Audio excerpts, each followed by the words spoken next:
ഇനി വിഷയത്തിലേക്ക് കടക്കുമ്പോൾ ഭഗവാന്റെ അടുത്തേക്ക് രണ്ട് വ്യക്തികൾ ഒരേ സമയം കടന്നു വരികയാണ്. ദ്വാരകാവാസിയായിട്ടുള്ള ഭഗവാന്റെ അടുത്തേക്ക് അവിടെ മഗധരാജ്യത്ത് നടന്ന ഒരു ദൂതൻ വന്നു നിൽപ്പുണ്ട്.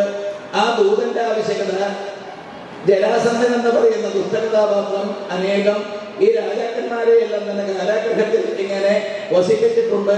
അവരെയെല്ലാം തന്നെ രക്ഷിക്കണം ഭഗവാനെ, അതൊരാവശ്യം. അപ്പോൾ ഒരു ദൂതൻ വന്നിട്ട് മഗധരാജ്യത്തിലെ ജരാസന്ധൻ കാരാഗ്രഹത്തിൽ അടച്ചിട്ടുള്ള ആ രാജാക്കന്മാരെ രക്ഷിക്കണമെന്നുള്ള ആവശ്യം ഉന്നയിക്കുന്ന സമയത്താണ് നാരദരും ഒരു പ്രത്യേക ആവശ്യവുമായിട്ട് വന്നിരിക്കുകയാണ്. അദ്ദേഹത്തിന്റെ ആവശ്യം മറ്റൊന്നല്ല, ധർമ്മപുത്രാദികളെ കൊണ്ട് അല്ലെങ്കിൽ ഈ പാണ്ഡവന്മാരെ കൊണ്ട് രാജസൂയം നടത്തിയിട്ട് രാജാക്കന്മാരുടെ ഇടയിൽ അത്യുന്നത പദവി അലങ്കരിക്കാനുള്ള രഥാവ് ഉണ്ടാക്കി കൊടുക്കുക എന്നുള്ളത്. ഇത് രണ്ടും കൂടി വന്നപ്പോൾ ഋഷികുസർക്കത്തിലാകുന്ന രീതി ഏതാണ് ആദ്യം വേണ്ടത്, ഏതാണ് രണ്ടാമത് വേണ്ടത്, ഇത്തരത്തിലുള്ള അവസ്ഥ വന്നപ്പോഴാണ് ത്വംഹീന പരമം ചക്ഷു, ഉദ്ധവരോട് പറയുകയാണ് നീയാണ് കണ്ണ്. ത്വംഹീന പരമം ചക്ഷു സുഹൃന്മന്ത്രാർത്ഥതത്വവിത്, അതുകൊണ്ട് എന്ത് വേണം? തഥാ പ്രലോക്യന്യനുഷ്ഠേയം ശ്രദ്ധമാകരവാമത ഇത്യുപമന്ത്രിതോ ഭർത്ത സർവജ്ഞേനാഭിമുഗ്ധവ നിദേശം ശിരസാധായ ഉദ്ധവ പ്രത്യഭാഷത. അത് വാസ്തവത്തിൽ 70-ാമത്തെ ആ അധ്യായത്തിൽ നമ്മൾ കാണുന്ന ഒടുവിലത്തെ രംഗം. ചോദ്യം ചോദിക്കുന്നത് ശ്രീകൃഷ്ണ പരമാത്മാവ് എന്താണ് ചെയ്യേണ്ടത്? ഇതി കർത്തവ്യത വിമൂഢനാകുന്ന രംഗം. ഏതാണ് ചെയ്യേണ്ടത് എന്ന് വ്യക്തമായിട്ട് ധരിക്കാൻ പറ്റാത്ത രീതിയിൽ രണ്ടാവശ്യങ്ങൾ ഒരേ സമയത്ത് ഇങ്ങനെ ഉത്ഭവിച്ചത് കൊണ്ട് ആദ്യം എന്ത് ചെയ്യണം, പിന്നാലെ എന്ത് ചെയ്യണം എന്നുള്ള ചിന്ത വന്നപ്പോൾ ഉദ്ധവരോട് ചോദിക്കുകയാണ്. കാരണം എന്താ? അദ്ദേഹം നമ്മുടെ കണ്ണാണ്. ഉദ്ധവരെ പറ്റി രണ്ട് വാക്ക്. നമ്മൾ സശ്രദ്ധം ഇത് 21-ാമത്തെ ഈ ജ്ഞാനയജ്ഞമായതുകൊണ്ട് പ്രത്യേകിച്ചും നമ്മൾ തത്വസമീക്ഷ സത്രം എന്നുള്ള രീതിയിൽ കൈകാര്യം ചെയ്യുന്നത് ഉദ്ധവരെ നമ്മൾ മനസ്സിലാക്കിയേ മതിയാകൂ. ഉദ്ധവര് നമുക്കൊരു മാതൃകയാകണം, നല്ലൊരു മോഡലാണ്.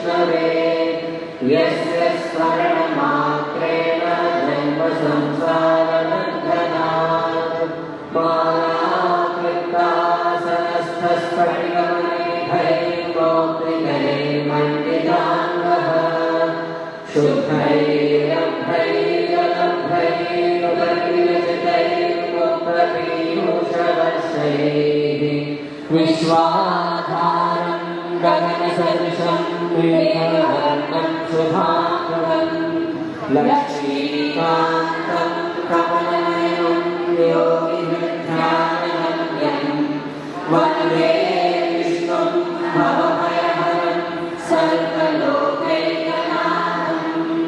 ഓം ശ്രീകൃഷ്ണായ പരസ്മൈ ബ്രഹ്മണേ നമഃ.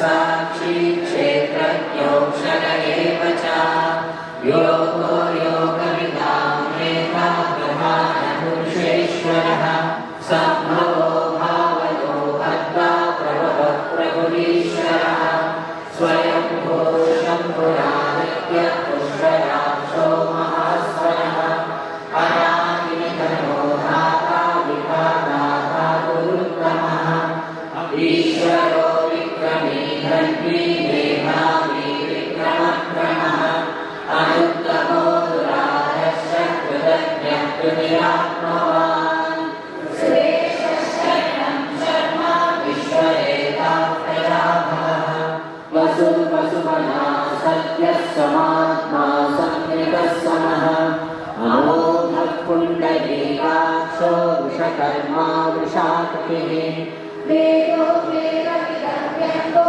वेदाङ्गो वेदवित्कविः लोकाध्यक्षः सुराध्यक्षो धर्माध्यक्षः कृतान्तः चतुरात्मा चतुर्व्यूहश्चतुर्दंशश्चतुर्भुजः वेद्यो वैद्यः सहायो वीरः माधवो मधुः अतीन्द्रियो महामायो महोत्साहो महाबलः हिरण्यनाभः सुतमाः पद्मनाभः अमृत्युः सर्वदृक्सिंहः सन्धाता सन्धिमान् स्थिरः अजो दुर्मर्शनशास्ता विश्रुतात्मा सुरानिः गुरुर्गुरुतमो धामः सत्यः सत्यपराक्रमः सिद्धार्थः सिद्धसङ्कल्पः सिद्धिदः सिद्धिसाधनः वृषाही वृषभो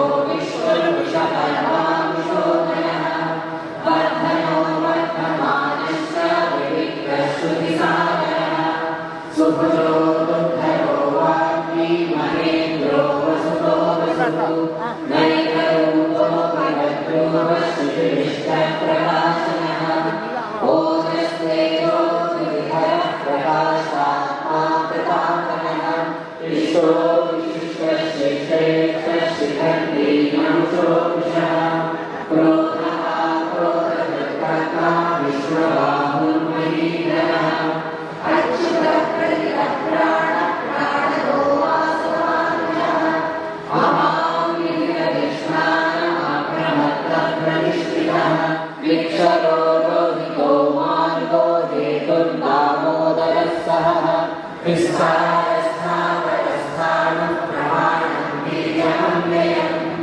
अघोरघो महाघोषो महाभोगो महानः अनैर्विघ्नस्थविष्टो भूतर्मयोगो महामहः सोमो नृतपः सोमः कुरुचित् कुरु सत्तमः विनयो जयः सत्यसन्धो दाशार्हः सात्वताम्बतिः जीवो विनयिता साक्षी मुकुन्दो मितविक्रमः आनन्दो नन्दयो नन्दः सत्यधर्मा त्रिविक्रमः महर्षिकविराजाय वेदिनीपतिः त्रिपुरस्त्रिदशाध्यक्षो महाशङ्करः कृतान्तकृत् महावराहो गोविन्दः सुरेणः कनकाङ्गलिः पुष्यो गभीरो गहनो भूतश्चक्रगदाधरः आदित्यो ज्योतिरादित्यः सहिष्णुर्गतिसत्तमः सुभङ्गाखण्डभरशुक्लारुणो द्रविणप्रदः सर्वदृक्यासो वाचस्पतिरयो निजः त्रिसामा सामदः सामा निर्वाणं भेषजं दिशत् महाक्रमो महाकर्मा महातेजा महोरगः महाक्रतुर्महायज्वा महायज्ञो महाहविः सर्वस्तवप्रियस्तोत्रं स्तुतिस्तोतारणप्रियः पूर्णः पूरयिता पुण्यः पुण्यकीर्तिरमालयः मनोजवस्तीर्थधरो वसुदेवा वसुध्वजः. പുത്തൻ സാങ്കേതിക വിദ്യകൾ പഞ്ചേന്ദ്രിയങ്ങളെ മറയാക്കി മനുഷ്യ മനസ്സിനെ ബുദ്ധിശക്തിയെ ഭരിക്കുന്ന ഈ ആധുനിക യുഗത്തിൽ കേവലം 5 വയസ്സ് മാത്രം പ്രായമുള്ള ഒരു കൊച്ചു ബാലനെ കുറിച്ചും അവന്റെ അകമഴിഞ്ഞ ഭഗവത് ഭക്തിയെക്കുറിച്ചും കറയറ്റ മാതൃസ്നേഹത്തെക്കുറിച്ചും ഏതാനും വാക്കുകൾ സംസാരിക്കാനാണ് ഞാൻ ഇവിടെ സന്നിഹിതയായിട്ടുള്ളത്. ധ്രുവൻ ഉത്താനപാദന്റെയും സുനീതയുടെയും പുത്രനായി ജനിച്ചു. എന്നാൽ സപത്നിയായ സുരുചിയോടുള്ള അന്ധമായ സ്നേഹം ഉത്താനപാദനെ തികച്ചും വിവേകശൂന്യനാക്കി കളഞ്ഞു. കേവലം സ്വന്തം പിതാവിന്റെ മടിയിലിരിക്കുക എന്ന പുത്രന്റെ ആഗ്രഹം, അവകാശം നിഷ്കരണം നിഷേധിച്ച ആ പിതാവ് അച്ഛൻ എന്ന അമൂല്യമായ ശബ്ദത്തിൽ നിന്ന് മാറി സുരുചിയുടെ ഇഷ്ടത്തിനൊക്കെ ചരിക്കുന്ന കളിപ്പാവയായി കഴിഞ്ഞിരുന്നു. തന്റെ പുത്രന്റെ ദുഃഖം മനസ്സിലാക്കിയ സുനീതി പുത്രനെ മാറോടടച്ചു മൂർധാവിൽ തലോടി. എപ്പോൾ വേണമെങ്കിലും പൊട്ടിപ്പോകാൻ പാകത്തിലുള്ള നീർക്കുമിളകൾ പോലുള്ള കുടുംബ ബന്ധങ്ങളുള്ള ഇന്നത്തെ കാലത്ത് നമുക്ക് സങ്കല്പിക്കാൻ പോലും ആകുന്നതിനും അപ്പുറത്തായിരുന്നു ആ അമ്മയുടെ മറുപടി. ഏകസ്ത്വമേവ ജഗദേതതമുഷ്യയത്വം ആദ്യന്തയോ പൃഥകവസ്യസി മധ്യതശ്ച സൃഷ്ട്വാ ഗുണവിധികരം നിജമായേതം ജ്ഞാനേവ തൈരവസിതസ്തതനുപ്രവിഷ്ടം ത്വം വാലിതം സതസദീശ ഭവാംസ്തതോന്യോ മായായതാത്മപരബുദ്ധി प्रियं ह्यपार्थ यद्यस्य जन्मनिधनं स्थितिरीक्षणं च तद्वेददेव वसुकालवतष्टितरुः अन्यांश्च हस्तचरणश्रवणत्वगादीन् प्राणान्नमो भगवते पुरुषाय तुभ्यम् एकस्त्वमेव भगवन्निदमात्मशक्त्या मायाख्ययोरुगुणया महदाद्यशेषम्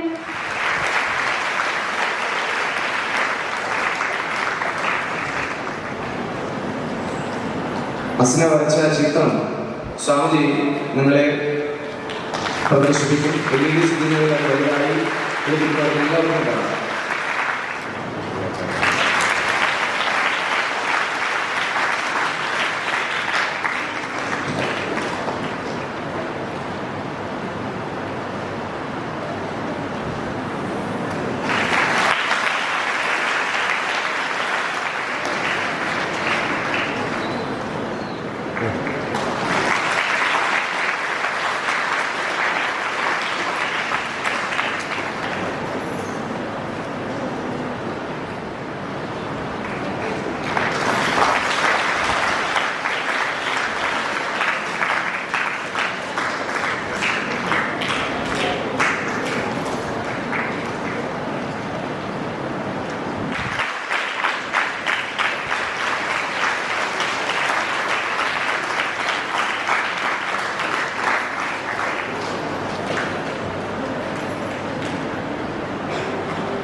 ഒൻപതാം ക്ലാസ് വിദ്യാർത്ഥിയാണ് ശിവഗിരി.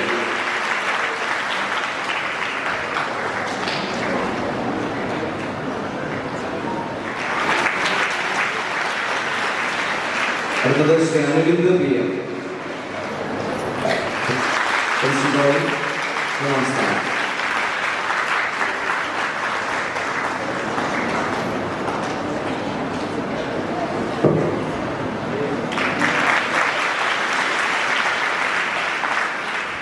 സമ്മാനം സ്വീകരിക്കുന്നു.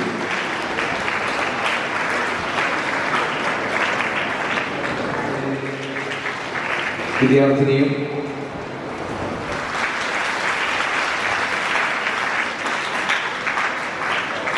ഉപന്യാസം സീനിയർ വിഭാഗം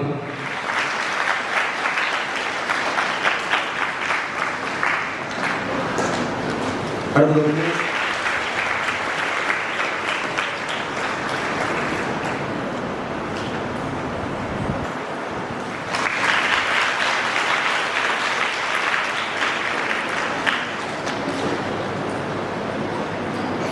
ഉപന്യാസ രചന ജൂനിയർ വിഭാഗം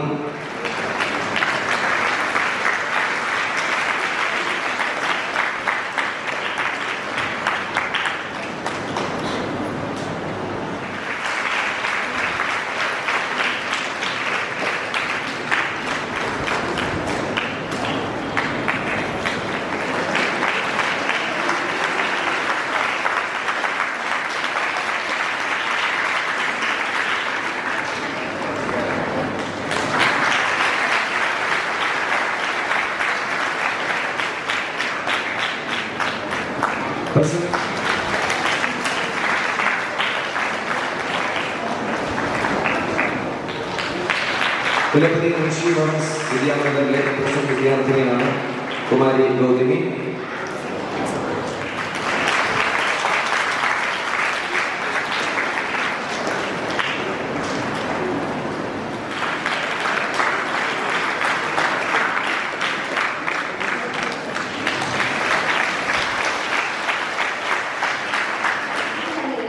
നരനെ നാരായണനാക്കുവാനും പുരുഷനെ പുരുഷോത്തമനാക്കുവാനും നമ്മെ സഹായിക്കുന്ന ഒന്നാണ് ഭാഗവതം.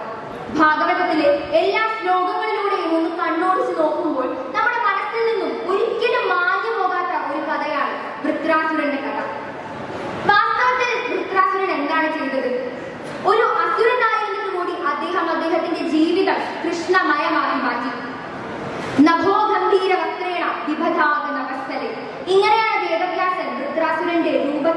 ഭാഗവതത്തിൽ വിവരിച്ചിട്ടുള്ളത്. കറുത്തു തടിച്ച ഒത്ത ശരീരം, ആകാശം മുത്തുമാറുള്ള വലുപ്പം, നീണ്ട നാക്കും വലിയ വായയും. ഇത്തരത്തിൽ വലിപ്പമുള്ള അദ്ദേഹത്തിന്റെ ശരീരം പോലെ തന്നെ വിശാലമായിരുന്നു അദ്ദേഹത്തിന്റെ മനസ്സ്. വൃത്രാസുരന്റെ ജന്മത്തെ പറ്റി 2 കഥകളാണ്.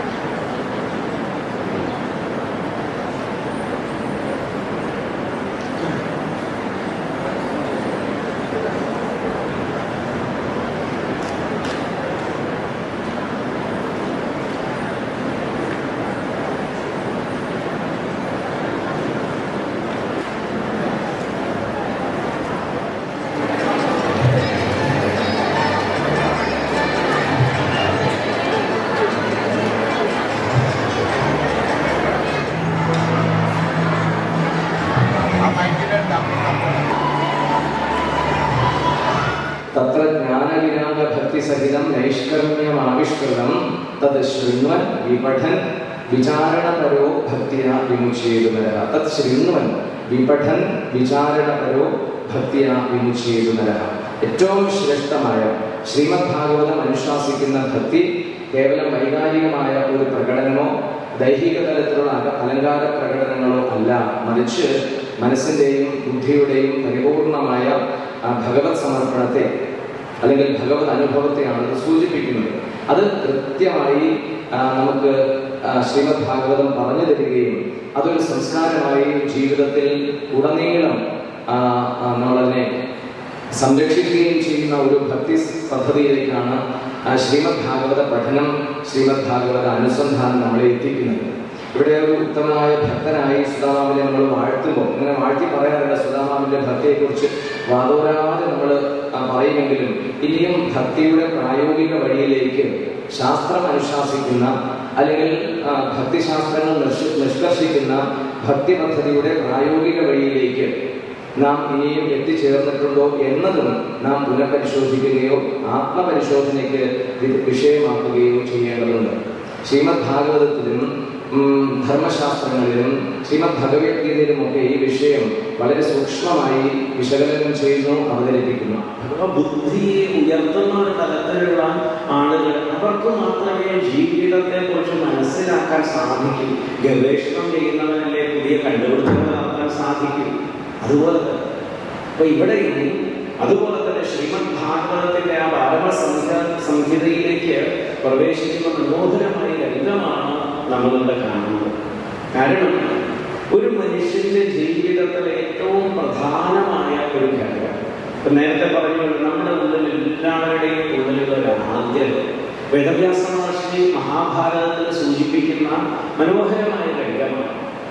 നമുക്ക് എല്ലാവർക്കുള്ള ആഗ്രഹം എന്താണ്? സാധാരണ നോക്കിക്കഴിഞ്ഞാൽ ഒന്ന് നന്നാവണം എന്നാണ് എല്ലാവർക്കും മുഖ്യമാണുള്ളത്. സാധിക്കാനുള്ളത് വേറെ യാഥാർത്ഥ്യമില്ല. പക്ഷെ എന്നാലും നമ്മളുടെ ആഗ്രഹം ഇങ്ങനെയൊന്നും പോയാൽ ഒരു നന്നാണ്. ഇത് വിരോധമുള്ള കാര്യമൊന്നുമില്ല. മഹാഭാരതത്തിലെ ദുര്യോധനെ കൊണ്ട് പറയുന്ന ഒരു ശ്ലോകം വളരെ പ്രസിദ്ധമായിട്ടുള്ളതാണ്. ജാനാമി ധർമ്മം നശമേ പ്രവൃത്തി, ജാനാമി അധർമ്മം നശമേ നിവൃത്തി. നല്ല കാര്യങ്ങൾ എന്തൊക്കെയാണെന്ന് എനിക്ക് അറിയാം, പക്ഷെ പറ്റണ്ടേ ചെയ്യാൻ. വേണ്ടാത്ത കാര്യങ്ങൾ, മോശമായുള്ള കാര്യങ്ങൾ എന്തൊക്കെയാണെന്നുള്ളത് എനിക്കും അറിയാം, പക്ഷെ അതൊന്നും ഒഴിവാക്കാൻ പറ്റുന്നില്ല. ആണ് വ്യത്യാസം. അപ്പൊ അതുകൊണ്ട് തന്നെ നമുക്കൊക്കെ ഉയരണം, നമ്മുടെ ജീവിതത്തിൽ പരിവർത്തനങ്ങൾ കൊണ്ടുവരണം എന്ന്. സത്വം രജസ്തമൈതി ഗുണാഃ പ്രകൃതി സംഭവാഃ നിബധ്നന്തി മഹാബാഹോ ദേഹേ ദേഹിനമവ്യയം. Now here each word is important. I won't be able to explain everything in this short period, but I will try to some extent possible. Dehe dehinam avyayam, avyayam dehinam nibadhanti. Avyayam dehinam dehe nibadhanti. That means the dehi, the atma, who is residing in the body, who is our real identity, as I am saying, he is actually avyaya. Avyaya means changeless. Avyaya means changeless. Can you tell me anything in this created world which is changeless? Any creation means it has a birth, it has a growth or change, and finally it has a destruction or death. So in the created universe, nothing can be Abhyaya. So they are referring to the Dehi, which I am, and which is inhabiting the body, which is the Atma, which is associated with the body. That is Abhyaya, changeless. That means it is nothing to be found in the objective world. It is, you cannot see it as an object before you. If you think that I will one day see the Atma before me, you are wrong. They are clearly stating in the first verse itself, all our troubles, the suffering, the agitation, the fear, the raga, dvesha we are suffering from, all these are changeful things. Know that they don't touch our Atma at all. Our Atma, our real identity, which we refer to as I, it is never in reality, it is never touched by any of the changes. Abhyayam Dehinam, as if this Abhyayam Dehinam is bound to the Deha. By what? Sattvam, Rajaha, Tama, Iti, Guna, Prakriti, Samnavaha. The whole nature is constituted of these three gunas, and they play in a manner that we think this body is mine, this personality is mine, and I get bound by that. Whatever is related to the body, we think that it is mine. Whatever happens to the body, mind, sukha, dukkha, we think that I am sukhi, I am dukhi. All the troubles you can think of, they are all coming from this binding to the body. Dehe, abhyayam dehinam nivartanti. If you remember this much properly, it will be of great help.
Kumari Gayatri hill, Kumari Varsha Sunil, Kumari Anjana Krishna, Shri Nandan.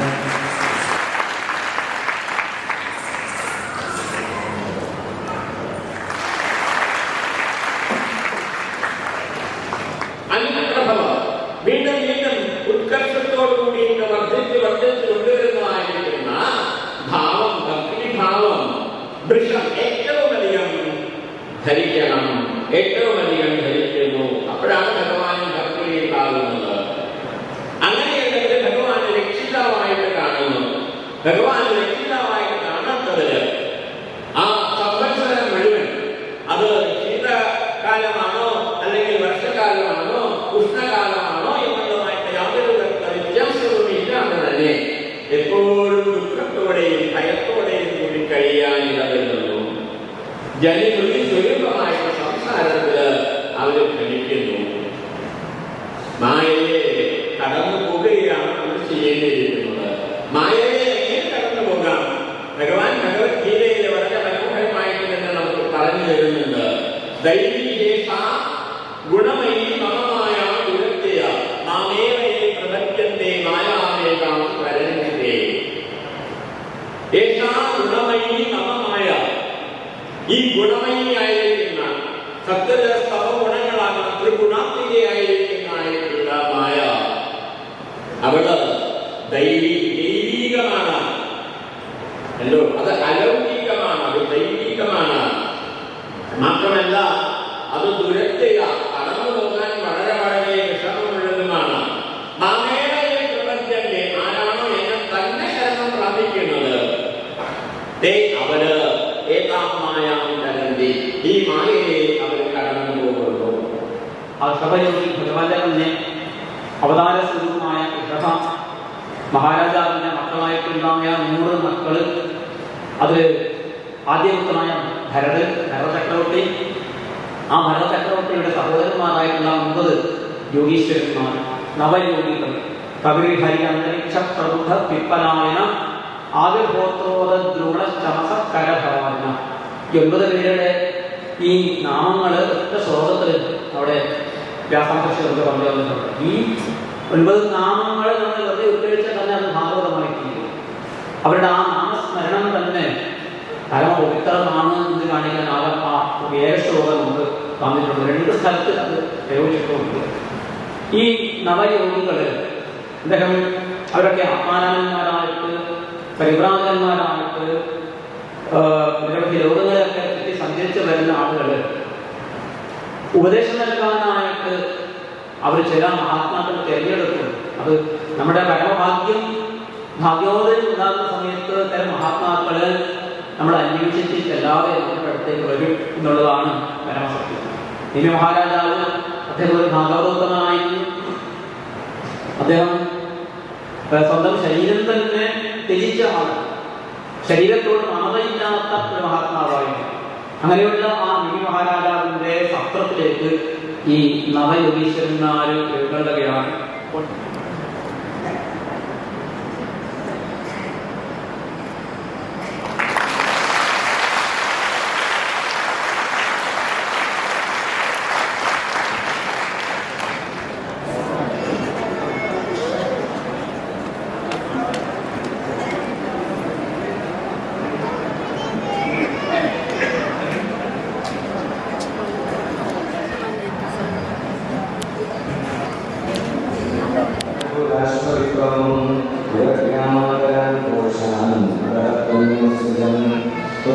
Pradya, Pradya, Pradya,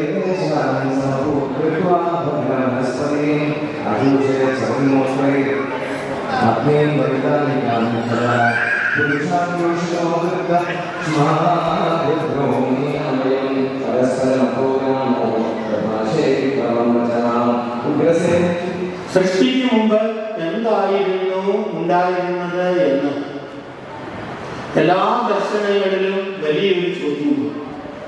ശാസ്ത്രങ്ങളുടെ സംശയമതാണ്, സൃഷ്ടിക്ക് മുമ്പ് എന്തായിരുന്നു ഉണ്ടായിരുന്നത്?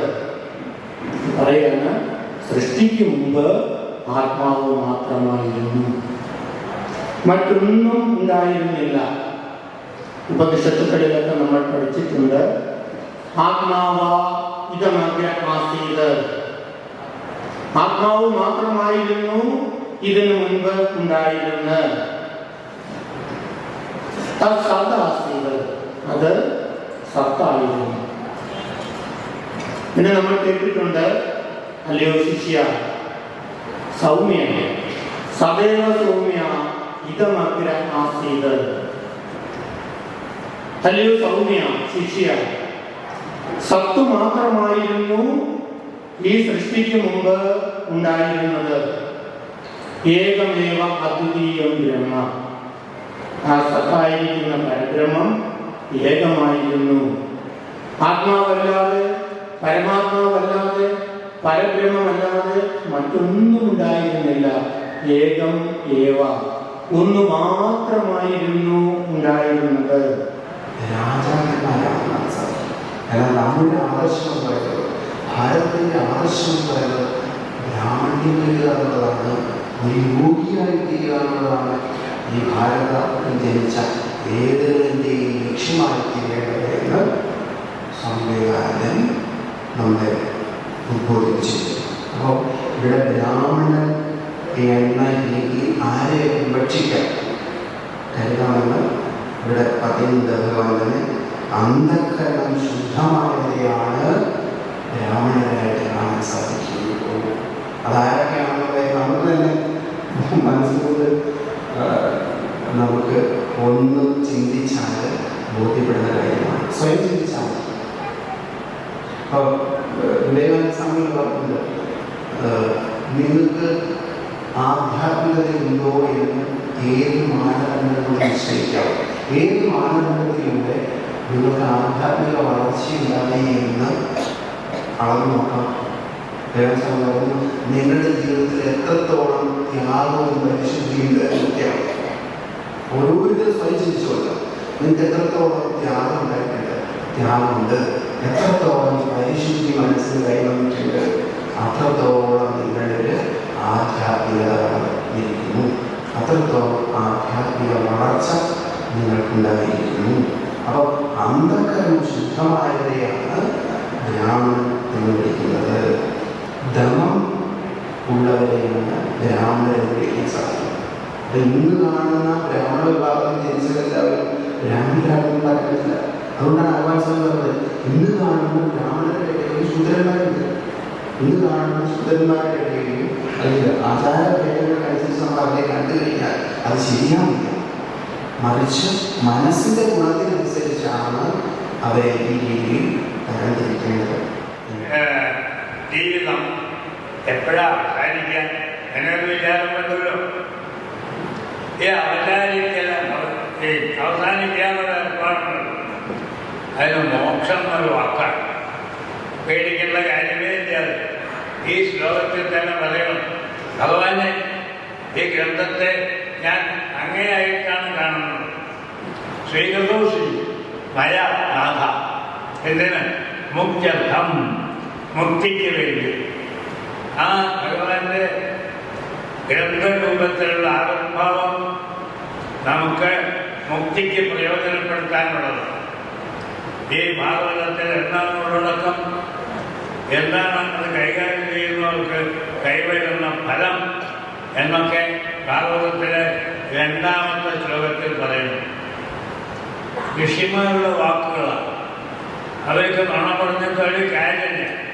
നമുക്കൊരു 10 നുണ പറഞ്ഞാൽ 1 രൂപ കിട്ടിച്ച എന്തിനാ 10 ആക്കണേ?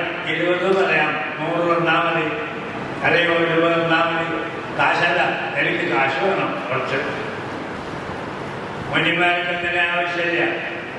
അവരാണ് പറയുന്നത് ധർമ്മ പ്രോക്ഷിത കൈതവോത്ര പരമോ നർമ്മത്സരാണാം നൃതാം വേദ്യം വാസ്തവമത്ര വർത്തശിവദം താപത്രയ ഉന്മൂലനം ശ്രീമദ് ഭാഗവതേ മഹാമുനികൃതേ കിം വാ പരൈഃ ഈശ്വരഃ സദ്യോ ഹൃദി അവഗമ്യത്തെ അത്ര ഋഷിഭിः ശുശ്രൂഷിഭിः തക്ഷണാണ്. ഓർപ്പിക്കാൻ എന്തൊക്കെ വേണം ഒക്കെ പറഞ്ഞിട്ടുണ്ട് ശ്ലോകത്തിൽ. And this Bhagavatam is the essence of all the Vedanta. It is not only devotion. When we grow in devotion, what happens? Our dispassion to the world grows, and slowly it grows into the spiritual knowledge.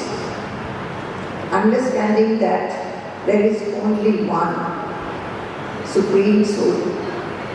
So Sarva Vedanta Saramya Brahmatmayatva Lakshanam. This Bhagavatam, it is the essence of all Vedanta based on the truth of non-duality, Advidiyam Vastu, one without a second.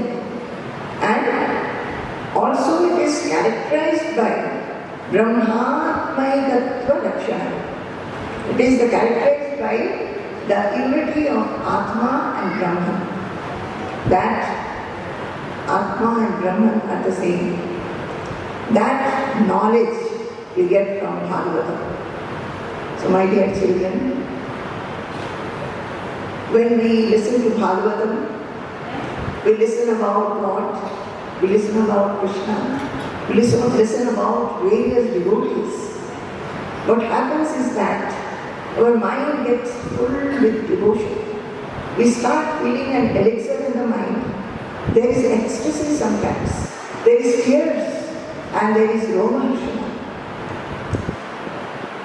If we are true to this text, we must remember, we must become vicharanaparaha.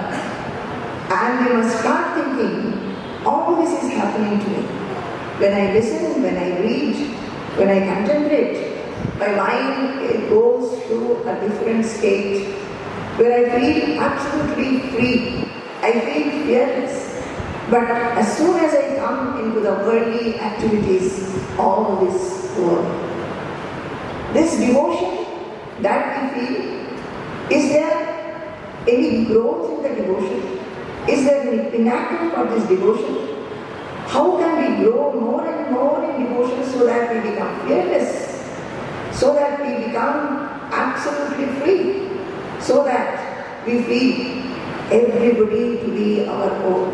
Hare Krishna, Krishna Krishna, Hare Hare, Hare Rama, Rama Rama, Hare Hare, Hare Krishna, Krishna Krishna, Hare Hare, Hare Rama, Rama Rama, Hare Hare, Hare Krishna, Krishna Krishna, Hare Hare, Hare Rama, Rama Rama, Hare Hare, Hare Krishna, Krishna Krishna, Hare Hare, Hare Rama, Rama Rama, Hare Hare, Hare Krishna, Krishna Krishna, Hare Hare, Rama, Rama, Hare Hare, Hare Krishna, Krishna Krishna, Hare Hare, Hare Rama, Rama Rama, Hare Hare, Hare Krishna,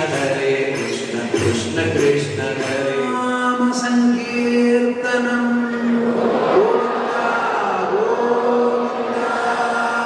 Namah Parvati Padaye.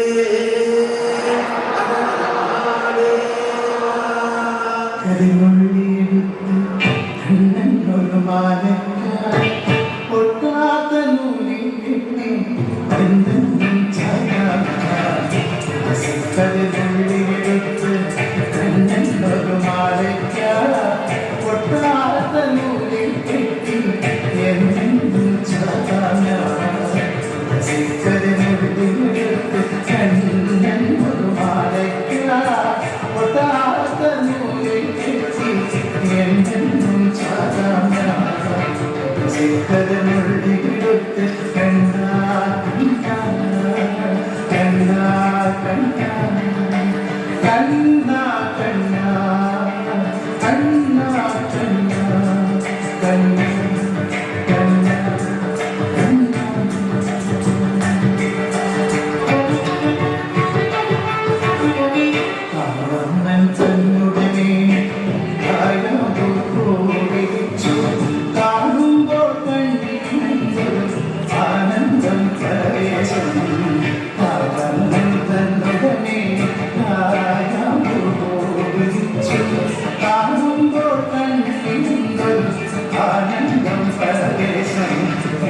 ചലച്ചിത്രവേദിയിൽ Mohiniyattam അവതരിപ്പിക്കുന്നത് Kalamandalam Arya.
Hare